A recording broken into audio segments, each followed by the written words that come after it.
because of your tradition. For God commanded, honor your father and your mother, and he who speaks evil of his father or mother, let him be put to death. But you say, whoever may tell his father or his mother, whatever help you might otherwise have gotten from me is a gift devoted to God. He shall not honor his father or mother. You have made the commandment of God void because of your tradition. You hypocrites! Well did Isaiah prophesy of you, saying, these people draw near to me with their mouth and honor me with their lips, but their heart is far from me. And in vain do they worship me, teaching as doctrine rules made by men. He summoned the multitude and said to them, hear and understand. That which enters into the mouth doesn't defile the man, but that which proceeds out of the mouth, this defiles the man. Then the disciples came and said to him, do you know that the Pharisees were offended when they heard this saying? But he answered, every plant which my heavenly Father didn't plant will be uprooted. Leave them alone. They are blind guides of the blind. If the blind guide the blind, both will fall into a pit. Peter answered him, explain the parable to us. So Jesus said, do you also still not understand? Don't you understand that whatever goes into the mouth passes into the belly, and then out of the body? But the things which proceed out of the mouth come out of the heart, and they defile the man. For out of the heart come evil thoughts, murders, adulteries, sexual sins, thefts, false testimony, and blasphemies. These are the things which defile the man, but to eat with unwashed hands doesn't defile the man. Jesus went out from there and withdrew into the region of Tyre and Sidon. Behold, a Canaanite woman came out from those borders and cried, saying, have mercy on me, Lord, you Son of David. My daughter is severely possessed by a demon. But he answered her not a word. His disciples came and begged him, saying, send her away, for she cries after us. But he answered, I wasn't sent to anyone but the lost sheep of the house of Israel. But she came and worshipped him, saying, Lord, help me. But he answered, it is not appropriate to take the children's bread and throw it to the dogs.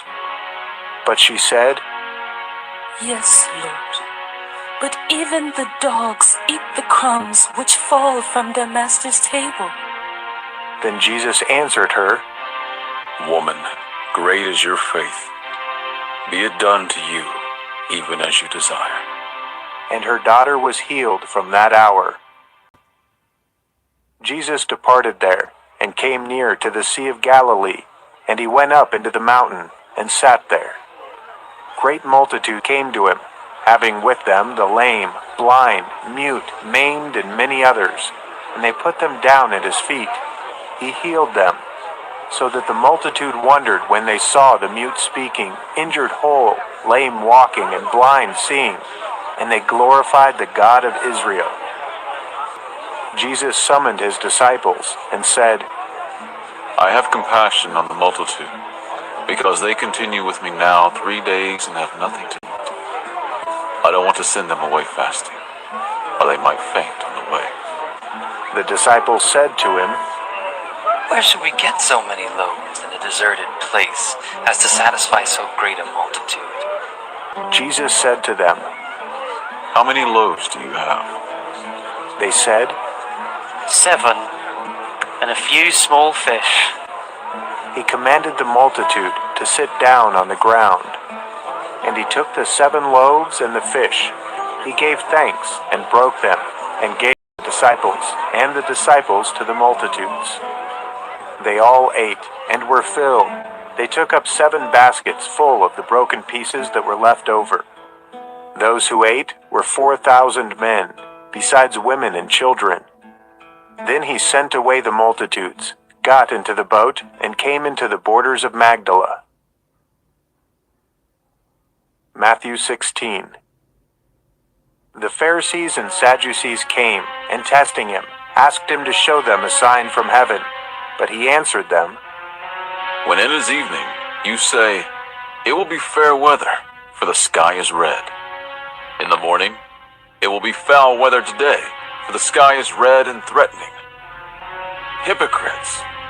You know how to discern the appearance of the sky, but you can't discern the signs of the times.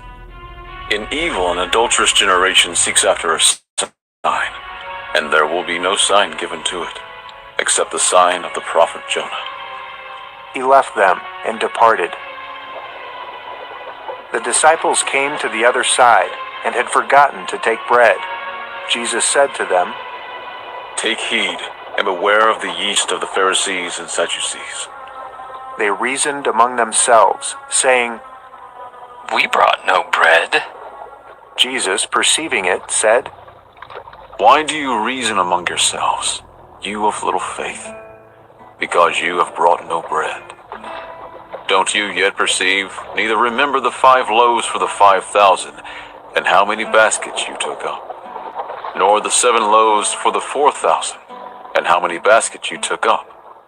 How is it that you don't perceive that I didn't speak to you concerning bread? But beware of the yeast of the Pharisees and Sadducees. Then they understood that he didn't tell them to beware of the yeast of bread, but of the teaching of the Pharisees and Sadducees. Now when Jesus came into the parts of Caesarea Philippi, he asked his disciples, saying, Who do men say that I, the Son of Man, am? They said, Some say John the Baptizer, some Elijah, and others Jeremiah, or one of the prophets. He said to them, But who do you say that I am? Simon Peter answered, You are the Christ, the Son of the living God. Jesus answered him, Blessed are you, Simon Bar-Jonah, for flesh and blood has not revealed this to you, but my Father who is in heaven.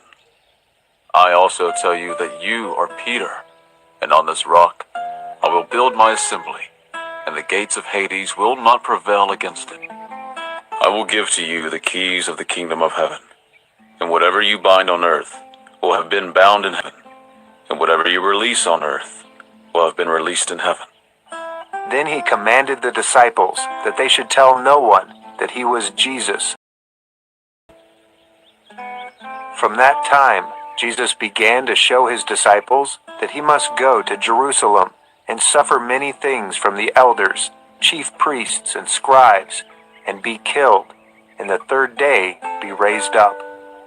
Peter took him aside and began to rebuke him, saying, Far be it from you, Lord. This will never be done to you. But he turned and said to Peter, Get behind me, Satan. You are a stumbling block to me, for you are not setting your mind on the things of God, but on the things of men.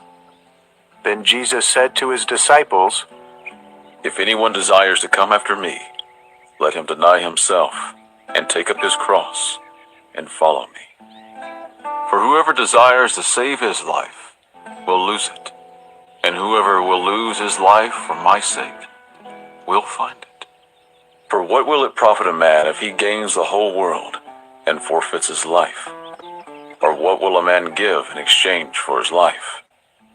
For the Son of Man will come in the glory of his Father with his angels, and then he will render to everyone according to his deeds. Most certainly I tell you, there are some standing here who will in no way taste of death until they see the Son of Man coming in his kingdom. Matthew 17. After 6 days, Jesus took with him Peter, James, and John his brother, and brought them up into a high mountain by themselves. He was transfigured before them. His face shone like the sun, and his garments became as white as the light. Behold, Moses and Elijah appeared to them, talking with him. Peter answered and said to Jesus, Lord, it is good for us to be here. If you want, let's make 3 tents here. One for you, one for Moses, and one for Elijah. While he was still speaking, behold, a bright cloud overshadowed them.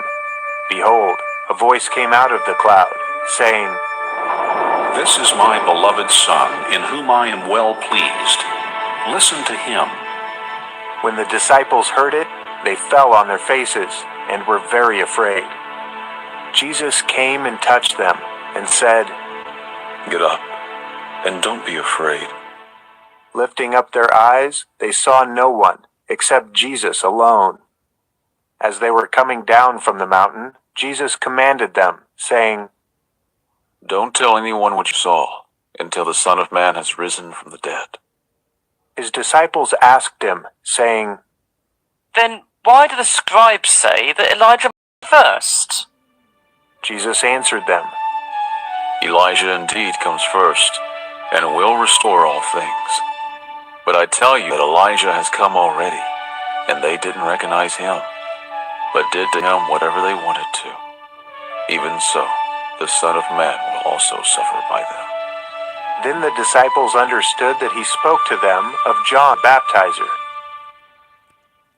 When they came to the multitude, a man came to him, kneeling down to him, saying, Lord, have mercy on my son, for he is epileptic and suffers grievously, for he often falls into the fire and often into the water.